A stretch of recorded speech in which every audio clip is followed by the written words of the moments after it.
everybody, to another episode of the TPT Podcast, TPT Pachi Podcast, the TPT Podcast.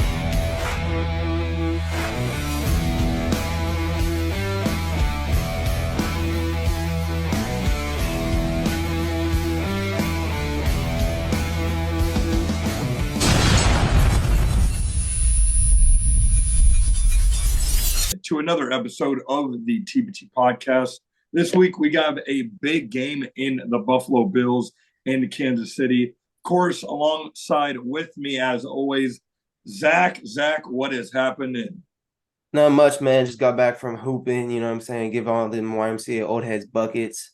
So I just got back straight from the gym. You gotta get the old head buckets. You always gotta remind the old heads how you do it. I was just at one of my old high school games. I went back to my high school, watched them play. You know how to remind them who the legend was, the hooping legend back at my high school for a little bit as I was doing that. But it's always good times. You know, when you gotta remind some of the people out there that you still got a little bit. Exactly. Yeah. But someone that needs to remind people, perfect segue, is the Kansas City Chiefs. They need to remind everybody this week who they are and what they're capable of. That's really what we're going to be focusing on today. We talk so much on this podcast about the defense. Defense today, even though you played like boo-boo to foo last week, we're going to set you aside a little bit over here. I know we're going to talk about them a little bit, how they're going to slow down Josh Allen. But mostly we're going to be talking about the offensive side of the ball, what the O has to do, which is so weird. Being a Chiefs fan the last 6 seasons, like literally being like, oh, we have to talk about the offense. Like usually it's like, we get to talk about the offense. Let's go. This is great. But that's the case right now. What is going on in Chiefs Kingdom? Why is this going to be, or why not is this going to be the week the Chiefs can turn around? We don't want to repeat ourselves because every week basically since the beginning of the season, we've been saying the same things. We're trying to get back on track. When we played the Chargers and then the Raiders, it felt like we got back on track, but in the back of our minds, we were not that confident that we were getting back on track. And the offense is yet to show that it can be consistent for like a 3-game stretch. It hasn't been good 3 games in a row all year, arguably. And so, maybe we should start shifting the conversation to it's not really will we get back to where we were, but can we get back to a level where we can be a top 3 offense in the conference? Because Buffalo's offense is very strong and Miami's offense obviously is in a different stratosphere or whatever above ours. Right. So I really think we don't want to get stale saying the same conversation, because I bet if we underperform, we're going to be having the same conversation next week and the week after that and the week after that, just because of expectations. Yeah, I don't know if they'll get back to where they were last year. As long as they can just put games together, because again, we know how good the defense is.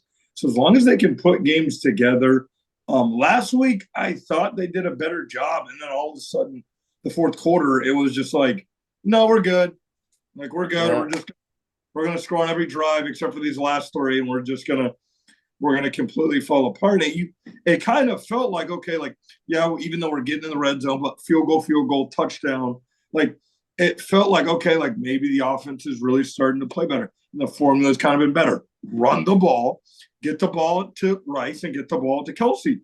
That's really what it was. But all of a sudden in the fourth quarter, it stopped. It was just like, boom, everything stopped. After the Mahomes interception, we got the ball again. We had to punt, or we punt Holmes interception downs at the end of the game. So, and yeah, we don't want to sound like a parakeet just every week repeating ourselves. How are we going to turn around? I do think this is a week where, they're off. You can see that the offense kind of work. Like, let's be real. The Bills defense has not been good. It has not been good. I know they have injuries. I know they have a lot of guys out. And we kind of mentioned before the podcast a little bit about Von Miller. I know he had some legal things going on with him, if he's going to be ready to go or not. So, the Bills defense just has not been good this year. And they're typically a team. I know Leslie Frazier's not there this year. They're typically a team under Sean McDermott that is a just top 5 defense, they still have some playmakers over there. I don't want to get it twisted. Like they don't have guys over there, but they just have not been able to defend the pass, and they really have not been able to defend the run. So I think this is a game where they can get back on track. They just, again, the uncharacteristic stuff is what has to happen, in my opinion.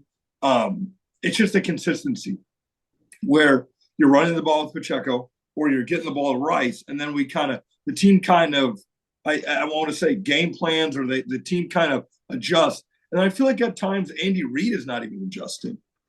Yeah, I also feel like we're the reason our second halves, I don't think it's a coincidence that our second halves are so bad compared to our first, because we have during the week, we have great installments, getting the right plays into the beginning of the games. That's why we have such successful like first and second drives. But with our personnel, we are the most figure-outable team out of like the playoff contenders.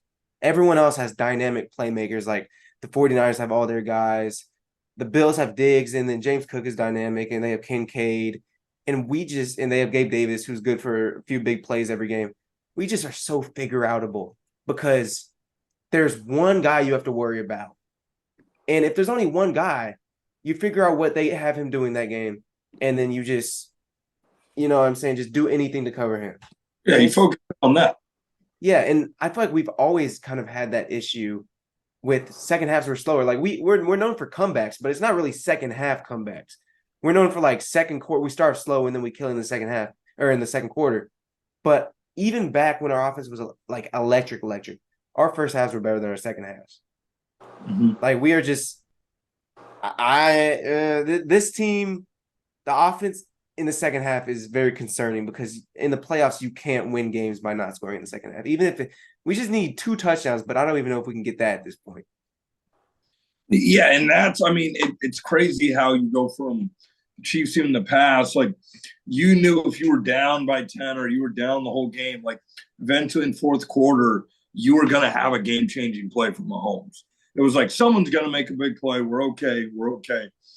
Even last year in the Super Bowl, you have a great Eagles team, and I kind of just sat there and I was like, we're okay. This year, you go down by a touchdown or even 2 touchdowns, and it's in the second half. You're kind of thinking, we're not okay.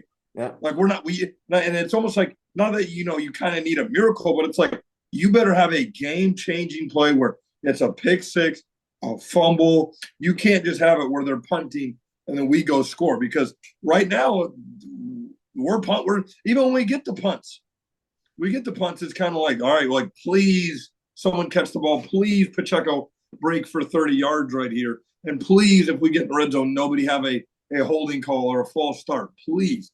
So it's just it sucks that is the case this year, but I feel like this is the game. If not, this is the vintage Andy Reid when you doubt him.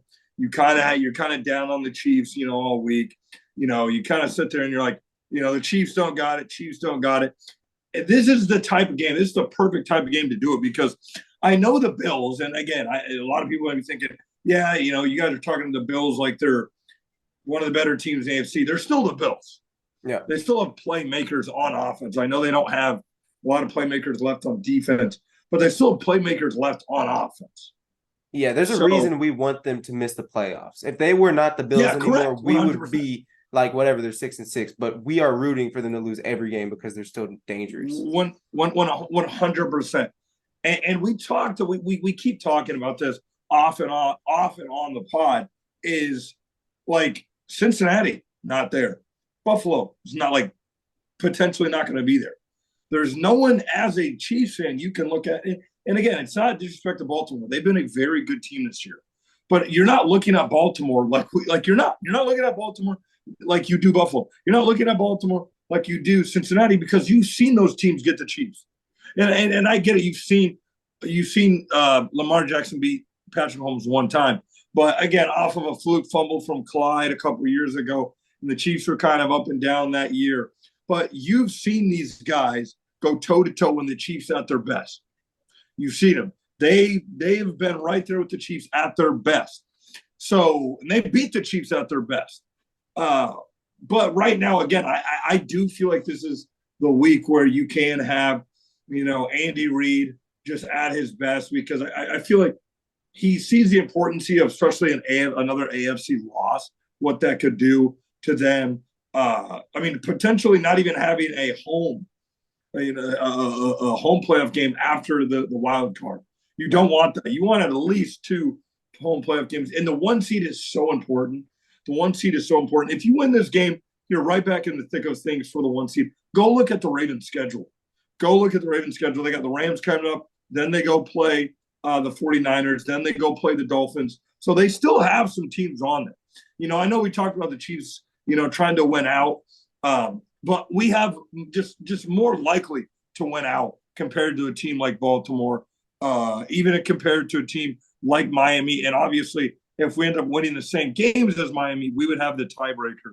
So this is the week to, again, just get that confidence back, beat a team like Buffalo, just because of the past history between these two clubs. Yeah, I think the chances of us getting the one seed if we lose one more game is actually pretty slim. Because if you look at it, the Dolphins, they have 5 games left. They play the Cowboys, which could be a loss, and then they play the Ravens. So the Ravens or the Dolphins, they're gonna have at least one more loss. But the winner of that game is in a good spot compared to us. We're 5 losses. And do you know what would happen if like 3 of us tied at 5 losses? How does the tiebreaker work in that scenario if there's 3 teams? If who has how many losses? Like if 3 teams, let's say us, Baltimore, Miami. Would we all have 5 losses? Yep. Kansas City would win it because so if the Chiefs lost one more game, they would only have 2 losses in the AFC. Okay. Meanwhile, the Ravens would have like 3 to 4 losses because right now they have 3 losses. Yeah. So say I think they play 3 AFC losses. Team. They only play one NFC team left. So they would have more losses in the AFC than the NFC. So than us, we have the NFC because remember we lost to Packers and Detroit. Then we lost to Philadelphia. And Philadelphia. So NFC. Yeah. Then we lose to Denver. That's it. We have 1 AFC loss. We would be the first seed almost by 2 games. Yes, I mean if we were to win out, we're probably in that 1 seed. It's about a guarantee, especially with the Dolphins and Ravens playing each other. But if we take 1 more loss, I mean, I don't really see the Dolphins losing 2 more if they are to beat the Ravens, or the Ravens losing 2 more if they are to beat the Dolphins.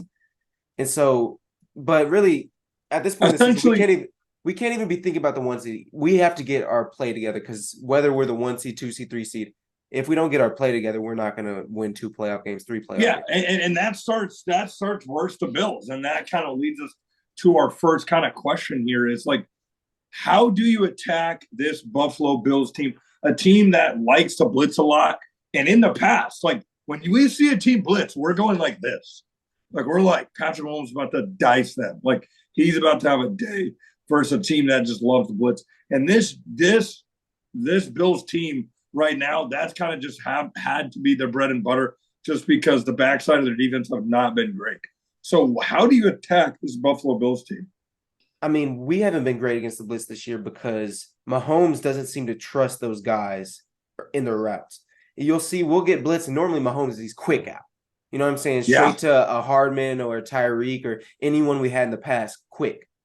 And this year against the blitz, he's taken so many, especially like recently, I think he took 3 sacks in the red zone last week. It's because against the blitz, he's not trusting them. And he's holding on the ball way more than he can and than he should. And so we're not as effective. Like if you look at basically a great measure of how good a team is how good they are against the blitz. Because if you look at all the elite quarterbacks, Josh Allen, Justin Herbert, Joe Burrow, they're all great against the blitz because they trust the receivers and they can get the receivers the ball quickly. But this year it hasn't been that. And so typically I remember last season, Buffalo had a really strong pass rush early in the year. And they weren't blitzing a lot because their front four was getting pressure. And that's when we played. Didn't we lose to them last year? Mm-hmm. We lost them early in the season because they were getting pressure with 4. Right. Okay.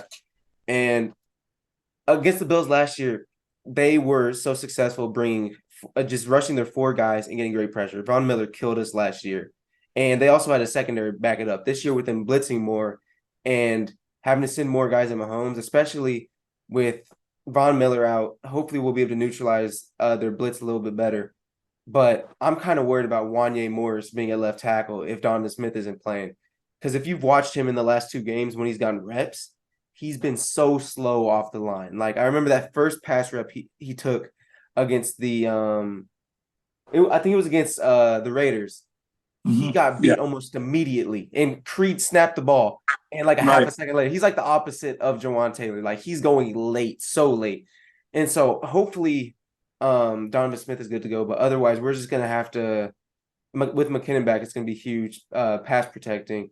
We're gonna have to be ready for that because they're gonna send the blitzes, especially against our receiving core.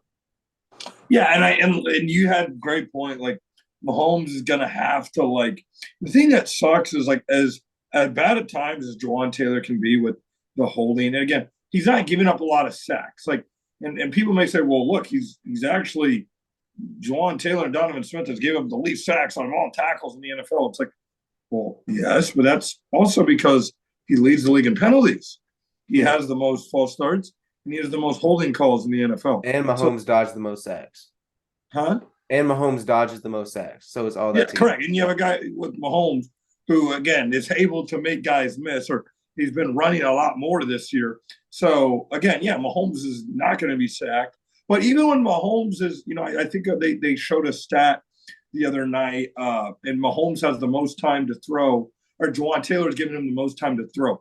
That's also because Mahomes, you're like you said, it's so hard for him to trust his receivers when they just keep dropping the ball. And I think this is where Andy comes in and he literally has to do it. And they did it a little bit. You see it in spurts. They had a couple passes to just Rashid Rice where they got it. They looked, boom, they threw it to him, and he had like 5 or 6 yards like that. Boom.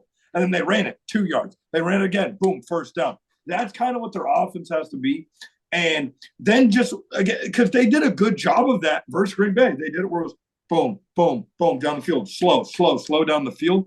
And then they just would get in the red zone, holding, or they wouldn't catch the ball. Or again, we just could not get it done in the red zone. I think that's what it's just going to come down to. The Chiefs, at times, when they are able to just get the ball out quick and realize, you know what, Patrick Mahomes, I just have to trust these guys to catch the ball, because there's times where he is holding onto the ball too long.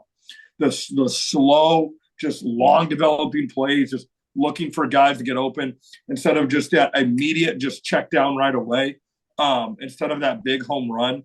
I think that's what they're going to have to be, and then just be effective in the red zone. You're just going to have to be effective in the red zone and just hope that, again, you can get it on 3rd and 2 and kind of be like if you look at the Bengals, how they kind of played with Joe Burrow, it's like they don't take a lot of shots downfield. They really don't.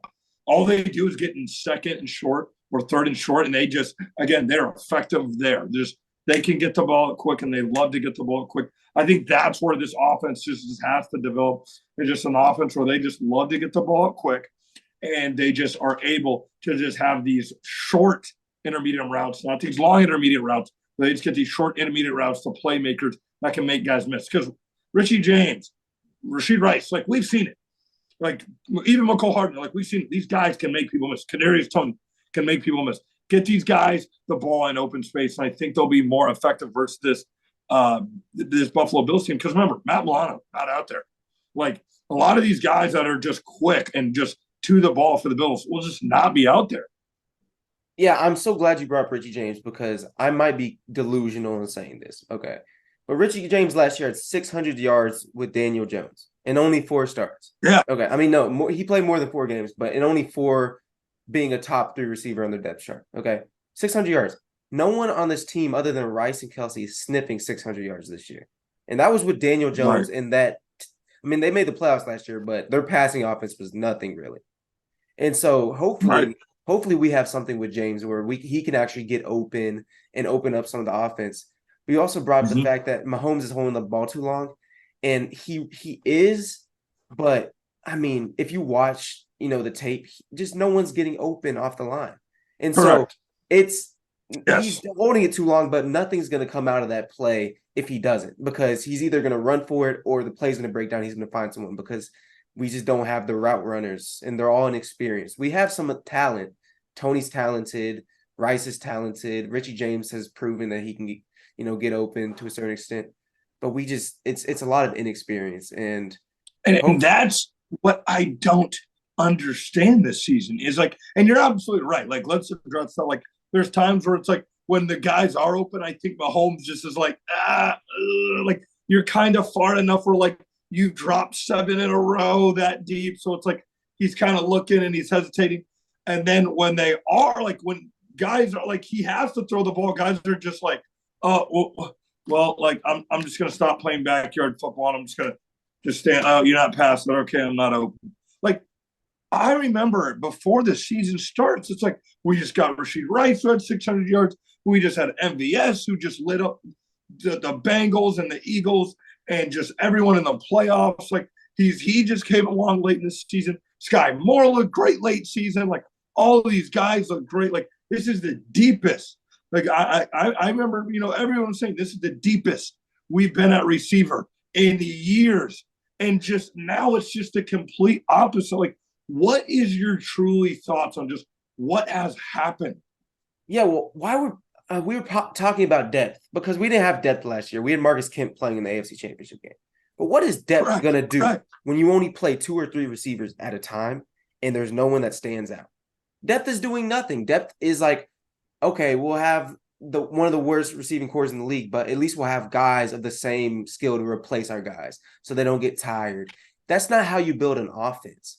An offense is built by having standout guys that get every snap, that know their role, that build connections with their quarterback.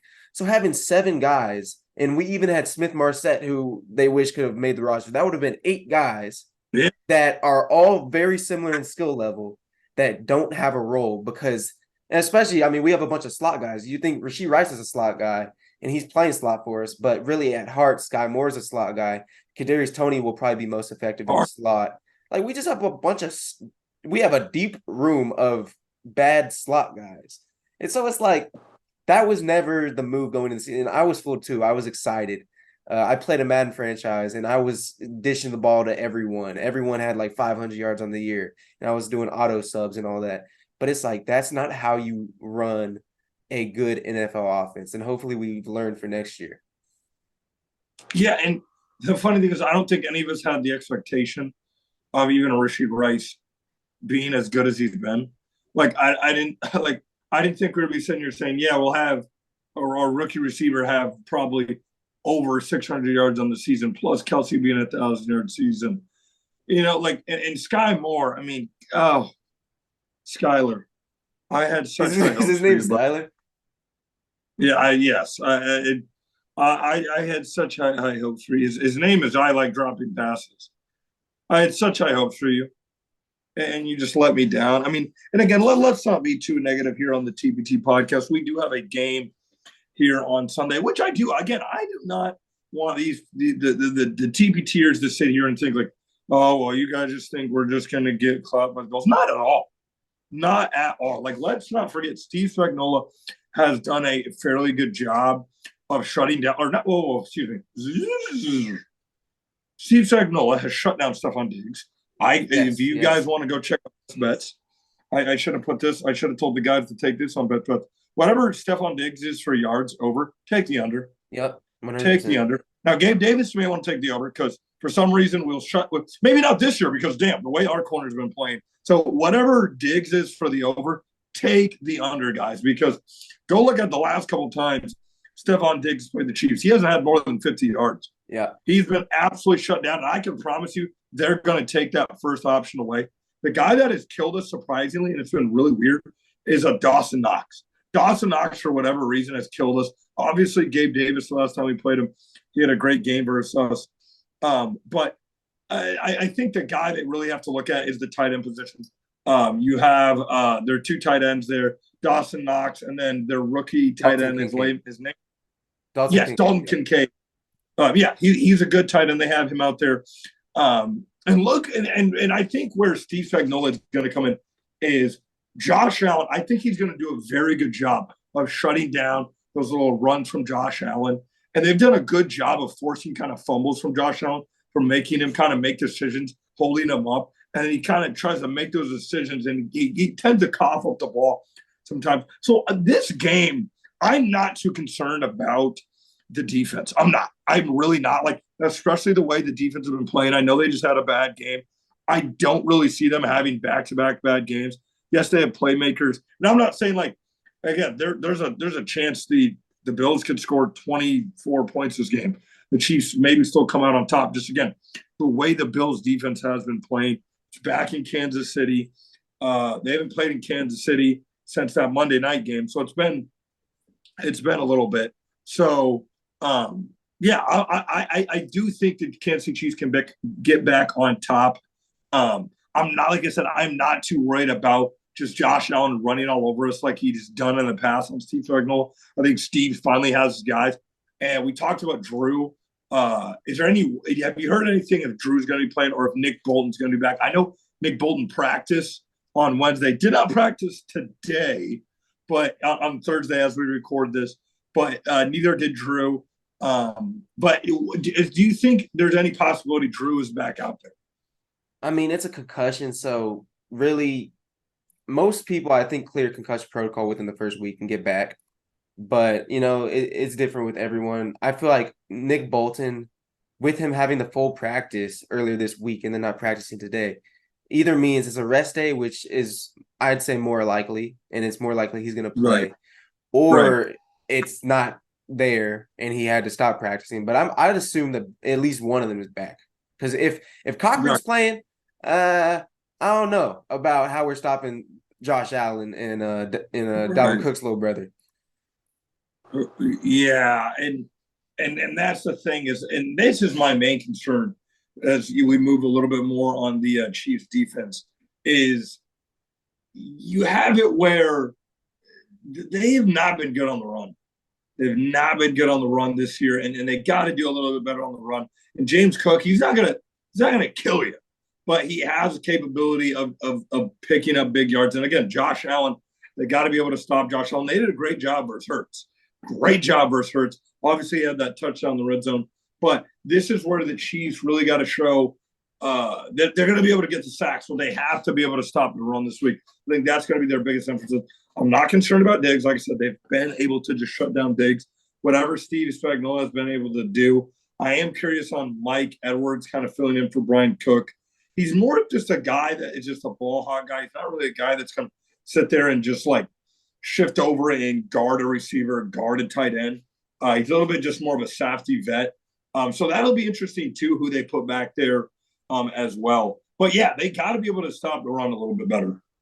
Yeah, I'm actually excited about Mike Edwards. I mean, it's kind of like a Bolton Tranquil situation, just to a lesser extent. Like, we have a formidable backup, so hopefully the drop in play isn't too severe, and I doubt it will be. And maybe he can cause some turnovers, because as good as our defense has been, we haven't gotten the ball from the other team. Like, our turnover differential is still bottom 5 in the league, which hopefully that evens out a bit, because that keeps me optimistic. That stuff normally tends to even out for us later in the season. Yeah, absolutely. And I think turnovers is key here. The Chiefs, again, if they can go, and we've seen it, games they don't go and turn over the ball, they win games. They score in the upper 20s, or they're almost scoring 30 points. So yeah, games that they're just not turning over the ball, you're gonna succeed. So I think that's a big key, is just not getting a turnover.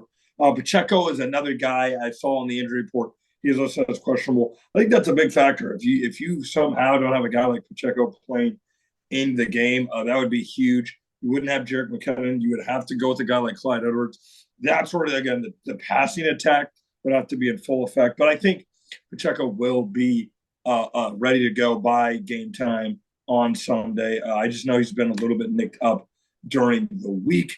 But as we kind of wind down this show here, Zach, give me your game plan. Just your game plan for Sunday on how the Kansas City Chiefs can beat the Buffalo Bills. On defense, we have to keep Josh Allen in front of us when it comes to him running the ball. Because if you look at it's well documented that in the playoffs, we tend to beat this team. In the regular season, we tend not to. I think we're 1-2 against them in the Mahomes-Allen era, at least since Allen has become a good quarterback. And all the times in the regular season we've lost is because Allen has just killed us with either even design QB runs, but also just scrambling for so many yards. And that's really where the Bills are the most dangerous, if you don't keep Josh Allen in front of you. Because if you force him to throw, obviously he's a dangerous thrower, but he will make mistakes, and we know that. And so if we can force him to throw and not give him the option to create all these plays with his feet, that'll be great for our not only our defense but our offense as well when it comes to field position and all that. And then on offense, we just got to get our playmakers the ball. Last game, we didn't throw to Pacheco as much, and I thought against the Raiders, one thing that really kept the chains moving was the check downs to Pacheco. And maybe that was the Packers' game plan. I mean, he had 3 catches, which is still a good amount for running back. But the week before, he had 5 catches, over 30 yards, and they were all chain movers. We kept moving the chains with Pacheco. And if he's not playing, I mean, Clyde is capable in that role, I would say. He's shown. So get our playmakers the ball, business as usual. Let's finally beat the team in the regular season, and let's get back that 1 seed, baby. Yeah, and I think that's the biggest thing is, for me on how to beat this Buffalo team is just slow down those 3rd and 2s, slow down those 3rd and 1s, Josh Allen, and just again, I think that was one of the biggest things late in game in that playoff series is the Chiefs were able to get a couple extra possessions because they stopped them on those 4th and 1s. And I know you can say, well, it had to come down to 13 seconds, but I mean, it could have didn't. I mean, luckily it even came down to that. If there was times where Josh Allen had those 3rd and 1s and 4th and 2s and didn't pick them up, I think that's going to be that's what it's going to come down to. Is if it's Drew, if it's Jack Conker, who's ever out there like that, they're going to have to stop those QB draws and those runs to the outside where some way somehow he's always hurdling one of our safeties or linebackers. And especially if we can get we haven't seen Drew, Nick Bolton, and Willie Gay since week 5. Since week 5. It's it's been a while since we've seen these guys all out there at the same time. So it's we can get these guys all back out there at the same time. You just have your perfect mix of each guy. I think that'll be huge for the Chiefs to just stop those just short yards downage from Josh Allen, and the big play ability from Josh Allen as well. And then on offense, you said it best, man.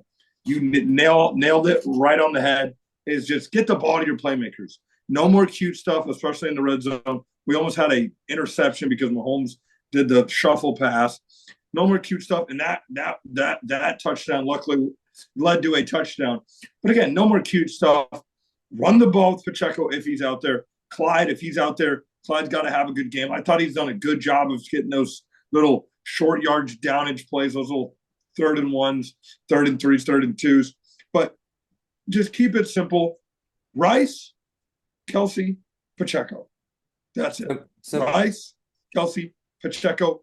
Anyone else, do your job. Just catch the damn ball. Yeah. We're going to need big games from everyone else, though. Not necessarily on the stat sheet, but just not messing up. Because against a team like Buffalo, I know they've been mediocre this year, records-wise. I mean, their point differential is still the best in the league.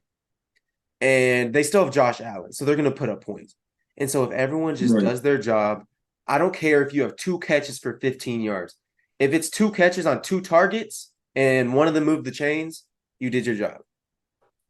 Right.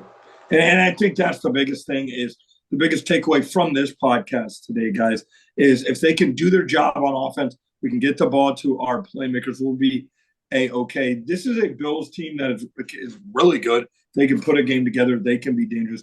But there's also a Bills team that can get got big time. We've seen it versus teams like Denver. Other teams have been able to just get them defensively. So, again, I do think we can have a game where the Chiefs, Andy Reid, we saw how he was after that Packers game. Slamming the clipboard down, very short with the media afterward. Guy who's just, again, I think very frustrated and just on the inconsistency of the offense. He knows ultimately it falls on him, some of the other coaching staff, as well as the players. But again, I think Patrick Mahomes will be ready to go. I think you'll see a similar game to the Raiders. I really will. I think you'll see a similar format of just Kelsey, Pacheco, Rice. Those are the keys to winning. Let me know what you guys think in the comment section below. We know you guys have been awesome supporting the TBT podcast. I want to thank you guys so much. I see some of you guys' comments. I see some of you guys' interaction on here and on TikTok. So make sure you guys leave a comment below on how you enjoyed the show. We will start having some more episodes on Spotify as well. And make sure you guys go check us out on Instagram. I'm going to start posting on there a little bit more. But Zach, what is your final game prediction and your final thoughts on this Buffalo Bills versus Kansas City Chiefs game? This is the best part of the week. because we gotta flex our football knowledge. Let me Yes, sir. say, I'm, I'm gonna say Kansas City 21, Buffalo 20. 21 Well, 20. close game. Close game. I like it. Chiefs 21, Buffalo 20. Yeah. Yes, that's what I'm going with. 21 20. He's going with it. So I'm going this. I'm going Chiefs 24, and I'm gonna go Buffalo 20 in overtime. Or wait, no, that wouldn't work in overtime. I do think it'll go to overtime, You but could I got say to 23-20. mathematically make, huh? You could say 23-20. We score the touchdown after they get a field Yeah, goal in yeah, overtime. sorry, 23-20, not All right. 24-20. 23-20. I think it'll go 23-20. I think it goes in overtime. I think it's going to be one of those things again. They look at Josh Allen and he just can't get it done in overtime. So I got Chiefs 23 and I got Bills 20. I think Harrison Butker. We haven't had like a Harrison Butker big time kick in a while. Uh-huh. So I'm getting like a Harrison Butker has to come in clutch. Patrick Mahomes has a pretty good game. But, Josh Allen ultimately cannot get it done in overtime once again this season, Uh, officially knocking the Bills out of the playoffs. Hey, listen, okay. I just want to say this real quick before we end. As a Chiefs fan, I do not like Josh Allen, but they disrespect him a little too much everywhere. He is the second best quarterback in the league. You cannot tell me otherwise. When I watch him, I'm like, oh, he's as good as Mahomes. Then he throws a stupid pick. But then he goes back to just being the second best quarterback I've ever watched, other than like Aaron Rodgers and Patrick Mahomes. So I just want to say that real quick. Yeah, absolutely. It's going to be a grudge match. I mean, no matter if the Chiefs were 6-6 and the Bills are 8-4, or if the Chiefs were 2-4 and the Bills had not got a win, you have Josh Allen, you have Patrick Mahomes. Going to be fireworks this weekend. Yeah. I hope the Chiefs end up winning by 30. But again, we got to be realistic here on the TPT podcast. We appreciate all of our listeners once again. Make sure you guys check us out. Well, there will be an announcement if we have a live show after the game. It'll be a little bit easier. Sorry we couldn't do a live show last week, guys, because it was late. It was late, and I was in the best mood to talk about my Chiefs football. So this one will be a little bit easier after the Chiefs game because it is, for me on East Coast time, a 4:30 kick. But we will see you guys potentially on Sunday, but we will for sure see you guys during the week next week. Hope you guys have a good weekend and go Chiefs. TPT.